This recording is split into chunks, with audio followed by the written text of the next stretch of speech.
Petit brin de l'eau qui coule. Nous essayons la soie et puis sans fouiller. Si pieds bois, t'es pas labré, mais pieds bois pas sa palais. Petit breton qui passait, tout ça quittait ça palais, déjà trépassé. Ça qui était, c'est fait forger, et puis bois brûlé. Chapitre 2. Jeudi 21 octobre 1837, habitation L'Abandon, Rivière-Salée. Il avait beaucoup plu ce jour-là, comme la veille, mais le mauvais temps s'était calmé en fin d'après-midi, au moment même où Angélique se plia de douleur. Le travail avait commencé. L'orage pouvait reprendre à tout moment, mais depuis cette heure-là, c'était comme si la nature avait retenu son souffle jusqu'à ce qu'un dernier cri, plus douloureux, plus puissant, plus long que les autres, résonne dans la longue nuit du village, remonte la ruelle, annonçant que cette fois, la poussée d'Angélique, accroupie griffe en terre dans sa case, avait été décisive. Il était 2 heures du matin quand un gros gaillard jaillit de ses entrailles et se mit à pousser à son tour de sacrés grands cris. Il était en pleine forme, parfait sur tous les plans, et il se trouva sur toute la terre 3 personnes pour s'en réjouir, à commencer par ses parents, Angélique et Joseph. Ils avaient 20 ans environ et étaient parmi les plus pauvres du quartier. Mais aussi incroyable que cela puisse paraître, ils affichaient tous deux, en toutes circonstances, un air joyeux qui frappait tout le monde, riant tout le temps ensemble et faisant rire d'eux. Ainsi étaient ceux qu'on appelait Monsieur et Madame Lagli, pour s'en moquer gentiment, car on les aimait bien. On appréciait leurs sourires et les gestes qu'ils avaient l'un pour l'autre, comme lorsqu'ils coupaient la canne dans la brûlure du champ, s'arrangeant toujours pour travailler dans le même carré, afin que si l'un flanche, l'autre puisse doubler sa mise pour rattraper son retard. Ils étaient le seul couple d'esclaves mariés. Leur ancien maître, le sieur Pécou, en effet encourageait et favorisait les unions légales entre ces nègres, cadotant les mariés 2 mois de congé, de surplus de provisions, d'une case neuve, autrement plus confortable que ce réduit en paille qui était à refaire, dans lequel le miracle de la vie venait pourtant de s'accomplir encore. Non, vraiment, Angélique et Joseph n'étaient pas comme les autres. Ils intriguaient tout autant par leur comportement que par leurs idées. Tandis que la plupart des gens évitaient par tous les moyens de faire des petits pour leur maître, ces deux-là affirmaient qu'ils allaient garder tous les enfants que le bon Dieu leur donnerait en priant ardemment pour que la liberté vienne un jour. Ils devaient être patients et s'appliquer à plaire au ciel pour aller un jour au paradis. Ils en connaissaient un rayon sur ce culte qu'ils pratiquaient régulièrement chez Pécou, où ils allaient ensemble à la messe sur l'habitation tous les dimanches. Leur ancien maître allait à l'encontre de la puissante opposition des planteurs qui refusaient obstinément que l'instruction religieuse soit dispensée à leurs nègres, protestant qu'ils n'avaient pas acheté des esclaves pour en faire des abbés ni des saints. Pécou les trouvait idiots. Il pouvait se le permettre. Il en avait les moyens et il donnait l'exemple, lui qui avait fait depuis longtemps de la religion l'allié parfaite pour maintenir la paix sur cette terre. Il expliquait qu'au-delà de tous ces mystères qu'il n'était nul besoin de leur dévoiler, le catéchisme leur promettait dès leur plus jeune âge une vie meilleure qu'ils devaient mériter en travaillant très dur. C'est ainsi qu'au lieu de concocter des poisons, ces esclaves priaient. Angélique et Joseph, sur ce plan, étaient parmi les plus fervents, faisant de la messe un moment spécial. C'était le jour où ils revêtaient leur plus belle tenue. Ceux qui avaient des chaussures les portaient, et on se parait des beaux bijoux achetés au colporteur avec l'argent de la revente du surplus de légumes. Des bagues, des bracelets, des boucles d'oreilles, des boutons d'argent sur des manches de dentelle brillaient sous les chapeaux et sur le front des femmes, le foulard noué à la perfection. La coiffe était alors chez ces gens-là le moindre des signes de respect pour soi et pour les autres. Après la messe, on se retrouvait pour partager la nourriture, les nouvelles et de la joie, chanter, danser. Pécou n'était pas trop regardant le dimanche et on pouvait s'amuser comme on voulait. Angélique et Joseph ne comprenaient pas tout, mais ils aimaient les chants qu'on leur apprenait et ils faisaient confiance au maître qui leur offrait effectivement une vie meilleure en les logeant dans des cases solides, en leur livrant régulièrement la ration qui complétait leur récolte. Ils étaient bien chez Pécou et ils n'auraient jamais raté une messe. Malheur pour eux, à l'abandon, point de messe du dimanche, de sermon et encore moins de Bible, trop sacrée pour être frôlée par des mains noires. D'ailleurs, ils ne savaient pas lire, la mansuétude du Pécou n'allant pas jusque-là. Mais ils y étaient beaucoup mieux qu'à l'abandon, où il n'y avait point de catéchisme après la messe, et de moins en moins l'espoir qu'une lumière du monde vienne les sauver. À force d'y croire, ils avaient fini par le voir, mais ils eurent un sacré doute en se retrouvant à l'abandon quand, pressés par ses besoins, Pécou les vendit à bras fins. Juste avant une terrible contraction, Angélique entendit Joseph qui attendait les événements dehors avec quelques voisins leur dire que leur sort n'était pas si mal à côté de celui de Job dont l'histoire ressemblait tellement à la leur. Ah non, on n'est pas Job. On est Job au milieu seulement. On n'a jamais vécu comme lui avant et après le malheur. « Ah mouais !»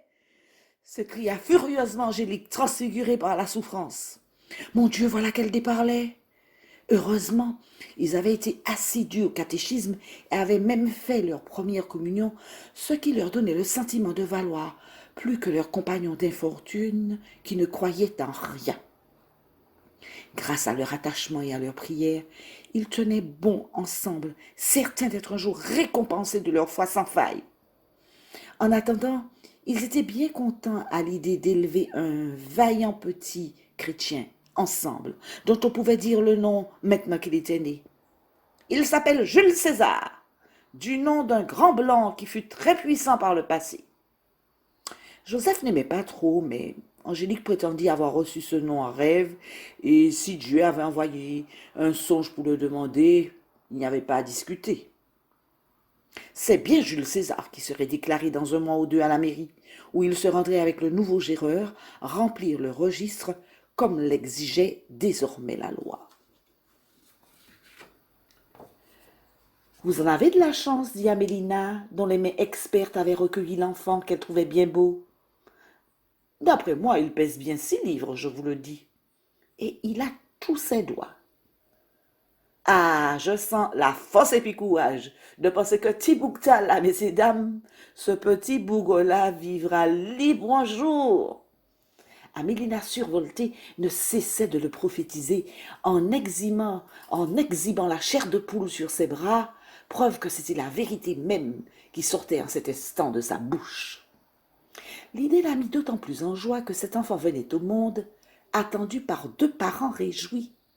Ce n'était pas fréquent une telle joie pour une naissance, pas même chez les Blancs.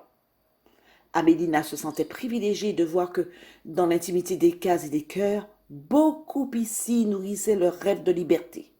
L'espoir était fort, même si tout le monde s'accordait à dire que c'était long, tellement, tellement long. « Ah ouais !» Angélique, qui n'était pas une femme douillette, cria une dernière fois, et son homme put enfin lui aussi se taire pour respirer. Le petit donna de nouveau énergiquement de la voix pour protester contre la fraîcheur de l'eau qui coulait sur lui. Tout en le manipulant avec adresse, Amélina finit par l'envelopper dans un linge immaculé et le donna à sa mère. Quand sa bouche trouva le sein gonflé de lait, il sut ce qu'il fallait faire, il s'en délecta. On fit alors entrer Joseph et on s'extasia de la gloutonnerie du bébé, tout en reparlant de cette liberté qui d'ailleurs alimentait toutes les conversations. Les manqués libres, les nouquets libres, quand on sera libre. C'était comme un air en tétan qui déboulait de case en case, de plantation en habitation, annonçant la liberté donnée par le roi, reprise par l'empereur, comme disait Jean-Louis l'autre soir dans sa chanson. On voyait bien que certaines choses évoluaient, car de plus en plus de libres s'installaient en ville et à la campagne, mulâtres pour la plupart certes, mais leur mode de vie et leur réussite faisaient envie. Oui, en vérité, comme ce jeune couple se plaisait à le croire, tout le monde l'attendait, cette fameuse liberté, et chacun faisait des plans personnels, en attendant le moment où son corps, son temps et ses décisions lui appartiendraient. Beaucoup qui s'étaient mis à acheter et à boire du tafia comme Simplicine, Jean-Baptiste et d'autres, avaient arrêté la boisson pour économiser dans ce but. Malheureusement, on passait de bonnes nouvelles en fausse joie sur cette fameuse abolition qui ne serait tardée, mais qui n'arrivait jamais. Certains étaient découragés, mais il se trouvait encore des gens pour y croire, et Amélina en faisait partie. Elle-même rêvait aussi, espérant être encore assez jeune pour le vivre. Ah, voir son Théophile s'installer et fonder une famille, voir des enfants naître libres, tels étaient les plus beaux rêves d'Amélina.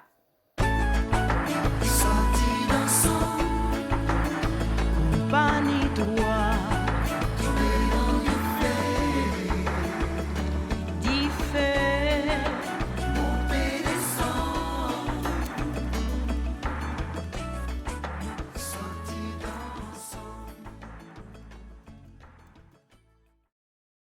Ce monde était tellement cruel que même après l'abolition, il faudrait être fort pour y faire face. Et Zahir et Théophile, tout comme Angélique et Joseph, ne seraient pas trop de deux pour rester forts et élever leur enfant comme ils en auraient enfin le droit. Cette année, une école de garçons avait ouvert à Grandbourg pour la première fois. Elle n'était que pour les petits-enfants blancs, bien sûr. Mais quand son petit-fils aurait l'âge, qui sait si les choses n'auraient pas déjà changé? Il pourrait peut-être y aller. Il travaillait bien. Et il deviendrait quelqu'un, un huissier, un docteur, un homme de loi, un maître d'école, pourquoi pas? Ah oui, il y avait de quoi espérer, puisque d'acte d'affranchissement en acte de reconnaissance, le plus dur était derrière eux. Et une fois sortis de là, enfin maîtres de leur propre vie, ils iraient de l'avant, oubliant l'horreur et la terreur, vivre une vie tranquille, chaque chez soi et en bon voisinage, travailler, fonder une famille, construire des maisons en bois à véranda, avoir des chevaux, des calèches, faire des affaires, du commerce, faire fortune, pourquoi pas? Marinette et Roxane se réjouissaient, car on s'habillerait encore mieux hors de l'habitation et plus souvent. Adieu les morceaux de toile, les rencarts bonnes. Elles se voyaient taillant et cousant à tour de bras dans leur bel atelier où elles gagneraient honorablement leur vie et celle de leurs enfants en attendant de rencontrer un homme vaillant, libre, avec qui se mettre. Ainsi, dans chaque case, dans chaque esprit, des projets se bâtissaient, plus pressés encore de naître que cet enfant.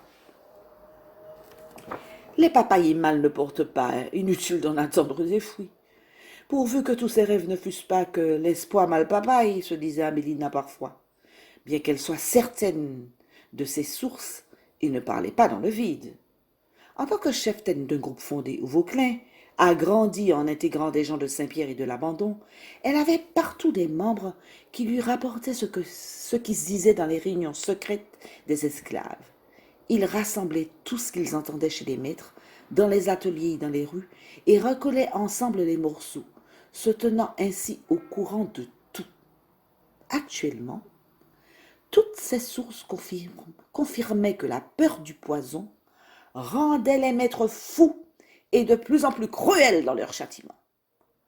En effet, dès que quelqu'un mourait, c'est le poison qui en était la cause, et il leur fallait un esclave responsable qu'ils punissaient durement. Cette pratique se généralisait dans le pays, faisant les captifs vivre dans une angoisse grandissante. L'habitation, l'abandon n'échappait pas à la règle, et tout le monde redoutait la folie du maître. Amélina exultait. Si les maîtres avaient si peur, c'est justement parce que la liberté arrivait au galop. Elle souhaitait que tous puissent vivre ce jour extraordinaire où l'on pourrait dépasser les murs de l'habitation sans demander la permission. Un rêve, mais peut-être bientôt une réalité qu'elle partagerait avec ses jeunes parents, conscients d'être de la génération qui connaîtrait enfin la paix. Optimiste, aujourd'hui je te dis, sois optimiste, toute ta vie, car il y a quelque part dans ton cœur le goût de l'amour, du bonheur qui te dit, viva la vie. Amélina donna à Joseph le petit paquet en feuilles de bananier qui renfermait le nombril de son fils pour qu'il enterre, comme il se devait, dans un endroit secret. Zahir, qui avait assisté Angelina dans sa tâche, avait remis à la jeune mère le panier caraïbe contenant du linge pour le bébé et pour elle-même. Grâce à la solidarité qui liait si fortement les esclaves entre eux, chaque mère précédente avait rajouté ce qu'elle avait elle-même confectionné et le trousseau d'aujourd'hui était bien garni. Plus tard, le nouveau-né aurait du linge neuf pour son baptême et tout le monde cotiserait comme c'était l'usage pour lui offrir sa robe et son bonnet, élément indispensable pour entrer officiellement dans la grande famille de Dieu. Angélique et Joseph y tenaient absolument.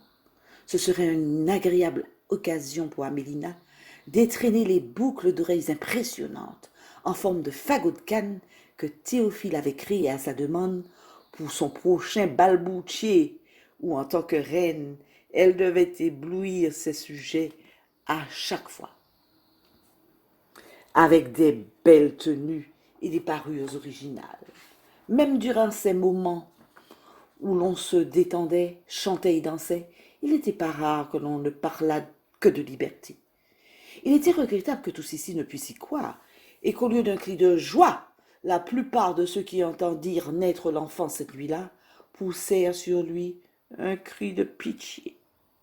C'était le cas de Zahir, qui aida son aînée à regagner sa case, quand elles furent toutes deux certaines que tout était en ordre. Le pessimisme affligeant de Zahir n'entama pas l'enthousiasme d'Amélina. De toute façon, cette fille, bien que gentille, ne croyait en rien. Elle était toujours très excitée quand Zahir la laissa devant sa case où elle piqua le flambeau en bambou qui avait éclairé leur chemin. Elle embrassa la jeune femme avec affection, car de tous les nouveaux que le maître avait fait venir ici, Zahir, qui avait déjà un certain âge et n'avait jamais eu d'enfant jusqu'à présent, était sa préférée. Des enfants, il y en avait par contre de plus en plus sur l'habitation, et c'est à Mélina qui s'en occupait, jusqu'à ce que le maître ait envoyé de Saint-Pierre cette belle jeune femme plus grande que toutes les autres, avec qui elle partageait désormais sa tâche. Zahir aidait à la délivrance des femmes et s'occupait avec elles des bébés et des enfants, pendant que leurs parents étaient au champ. Les deux femmes s'entendaient bien, partageant l'amour de Théophile que la jeune femme s'en fut rejoindre dès qu'Amélina eut refermé sa porte. Après quoi la pluie, qui n'attendait que cela, se remit à tomber comme pour refermer cette parenthèse de vie sur la terre.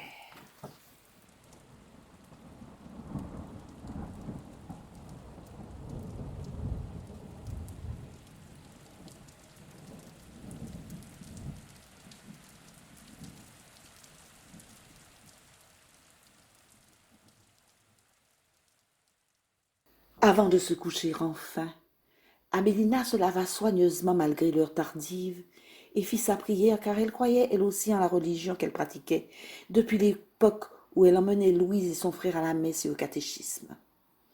Elle égrenait même régulièrement son chapet qu'elle vénérait et cachait soigneusement après usage de crainte qu'une main impie ne s'en empare à cause de sa précieuse croix dorée. Elle confia à Dieu le nourrisson qui devrait vivre beaucoup de souffrances avant que ne se lève le jour nouveau. Mais non, se disait-elle en recouvrant de la tête aux pieds, la tristesse ne s'invitera pas dans sa couche, pas ce soir, pas avec ce petit messager venu lui confirmer sa prochaine délivrance des mains de Brafin. Qu'il aille en enfer, lui et sa méchanceté. Jamais il ne pourra empêcher l'avènement de la liberté. Pour elle, pour Zahir, pour Théophile, pour Jules César et tous les autres. Ah, vive la liberté, hein? Bientôt, bientôt.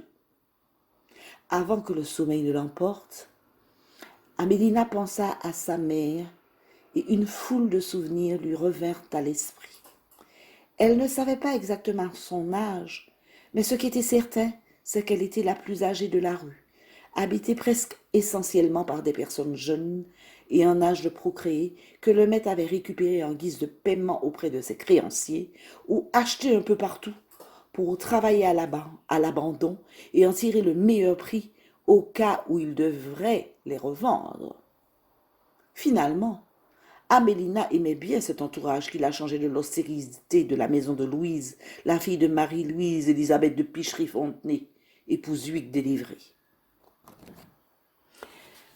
Elle l'avait élevée depuis le berceau et suivie après son mariage avec Edmond Braffin dans sa maison de Saint-Pierre, où elle avait toute autorité sur les autres domestiques pour les former, les surveiller, les rappeler à l'ordre, pour un service toujours parfait.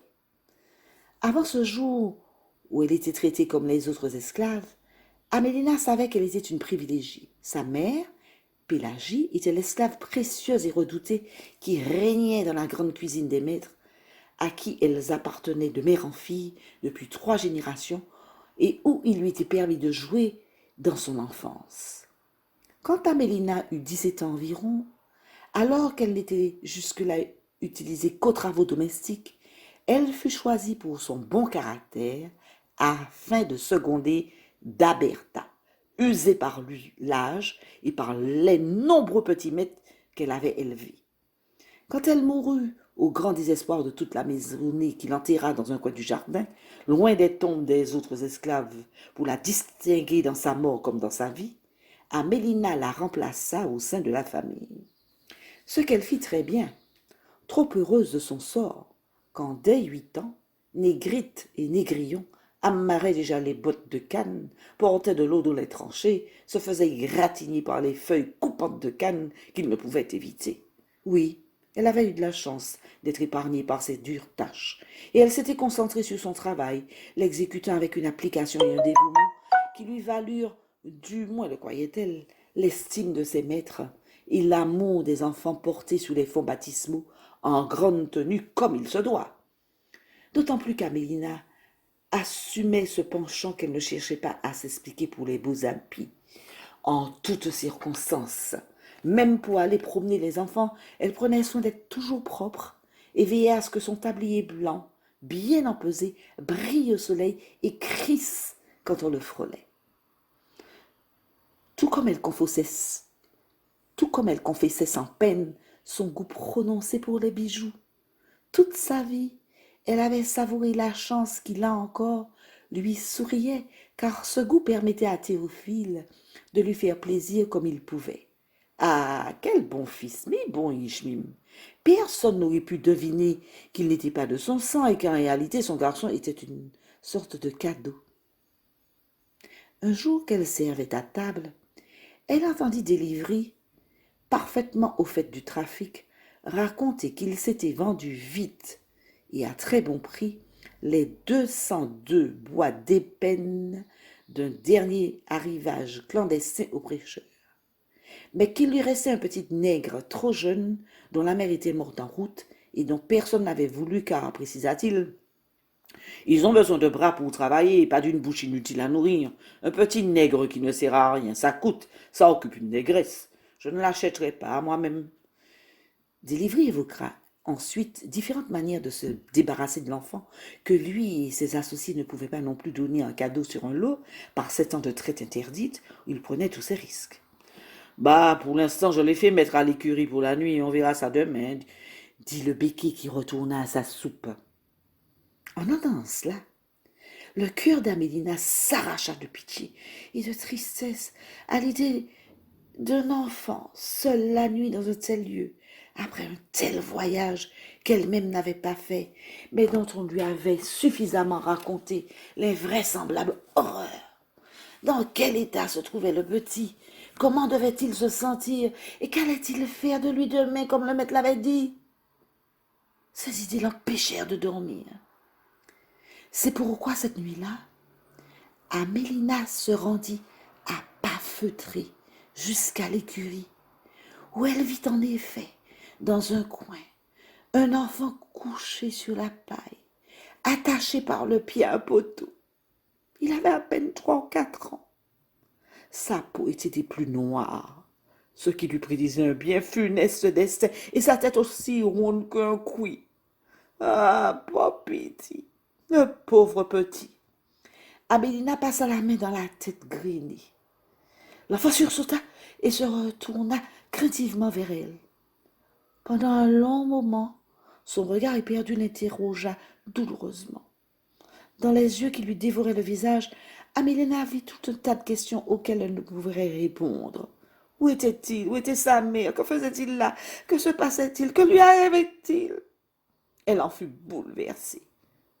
Ah non, son cœur ne pouvait pas supporter ça. Ce petit nègre-là, dont personne ne voulait, eh bien, elle allait le prendre. Elle allait le prendre, le retirer des griffes qui se refermaient inexorablement sur lui au pays du sucre et de la plus basse condition humaine. Sans plus y réfléchir, la maman qui était en elle détacha le garçonnet, en murmurant doucement ces mots qu'elle voulait rassurants. Puis elle le prit dans ses bras et repartit d'un pas rapide vers sa chambre, avec un fils dans les bras et une décision ferme et définitive. Celui-là, elle le sauverait.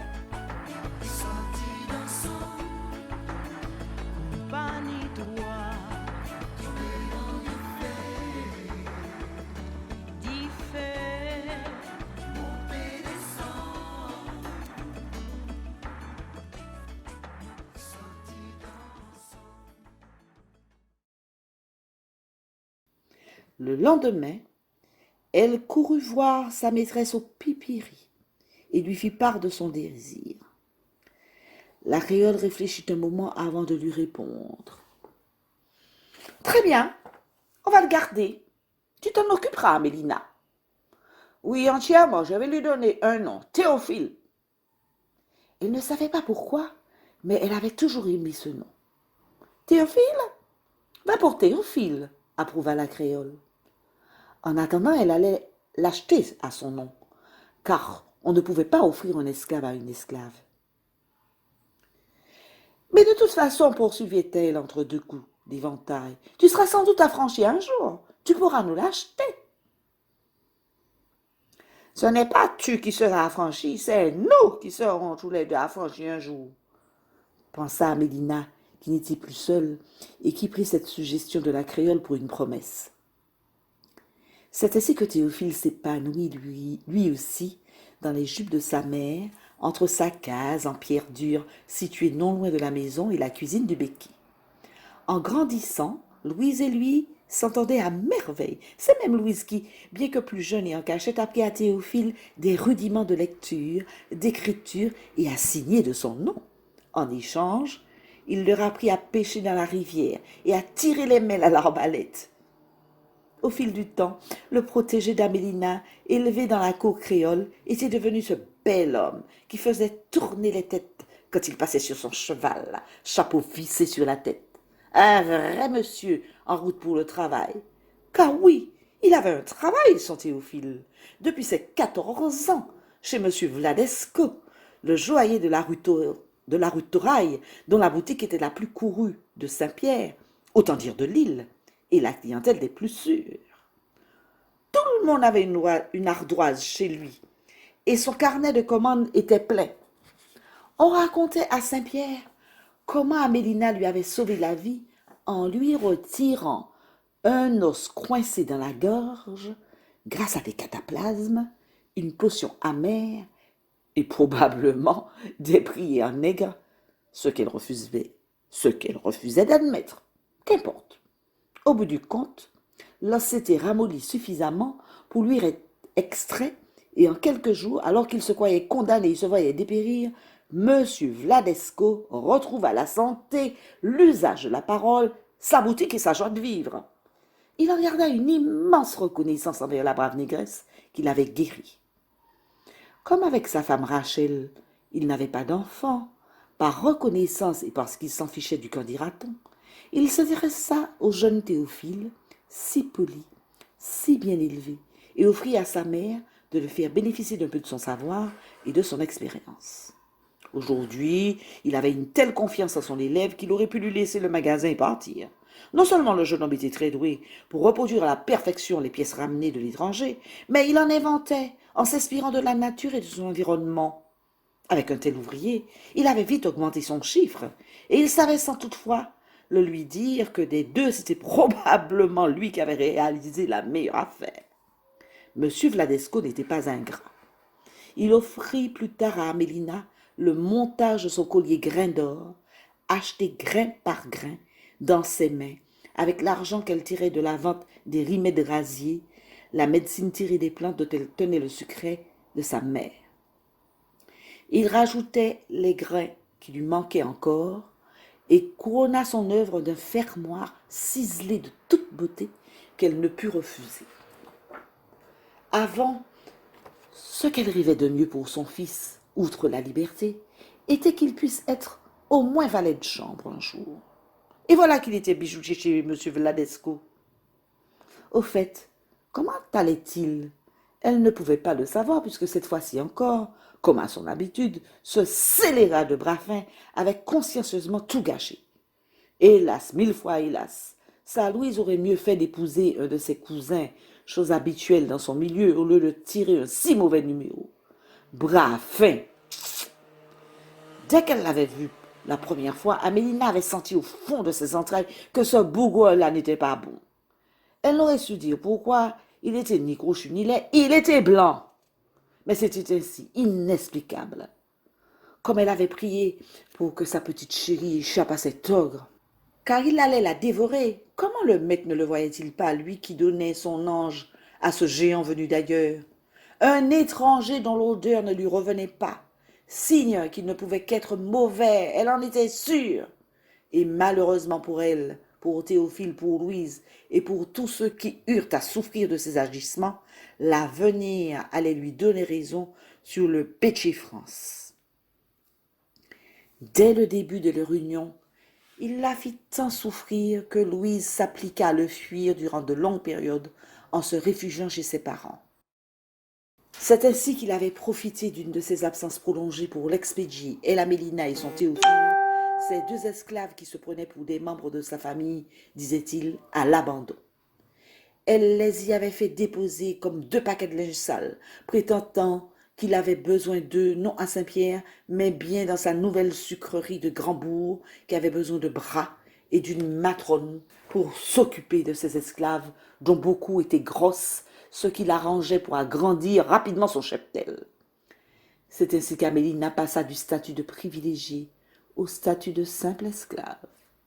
Quand elle apprit que Sada avait réintégré le lot des esclaves ordinaires, de même que Théophile qu'elle aimait, disait-elle, comme un frère, Louise en fit une maladie, mais n'eut d'autre choix que d'en guérir face à l'intransigeance de son mari. Personne n'avait aucune influence sur Edmond Braffin, pas même leur petite fille Estelle, avec assez grande, prétendit-il, pour se passer de Da. En réalité, il voulait à tout prix garder la fillette à ses côtés, sachant qu'il n'aurait plus d'enfant avec sa femme, dont il n'avait de toute façon jamais eu envie. Louise et Sada avaient très vite compris qu'il ne l'avait épousée que parce qu'elle lui permettait d'entrer dans le cercle fermé de son illustre famille. Amélina habitait maintenant dans une petite case à l'abandon, où Théophile avait pu éviter le champ de canne en s'occupant du bétail du maître, qui en faisait le commerce après qu'ils aient profité de ses terres en jachère. Cela faisait plus d'un an déjà et semblait avoir été oublié, ici où Améline avait déjà mis au monde 6 enfants avant celui d'Angélique. 6 filles. C'est ainsi qu'elle s'était mise en tête que le jour où naîtrait un petit mâle dans ce lieu maudit, ce serait le signe du changement tellement attendu. Voilà que Jules César venait de naître, vrai petit messager, venu lui confirmer la liberté prochaine. Le maître se bourrait. Ce bourreau pouvait aller pourrir en enfer avec toute sa méchanceté. Il ne pourrait pas l'empêcher. C'est sur cette belle pensée qu'Amélina s'endormit cette nuit-là, plus confiante que jamais, loin de se douter qu'au contraire de ses plus beaux rêves, c'était le plus grand des malheurs qui venait à sa rencontre.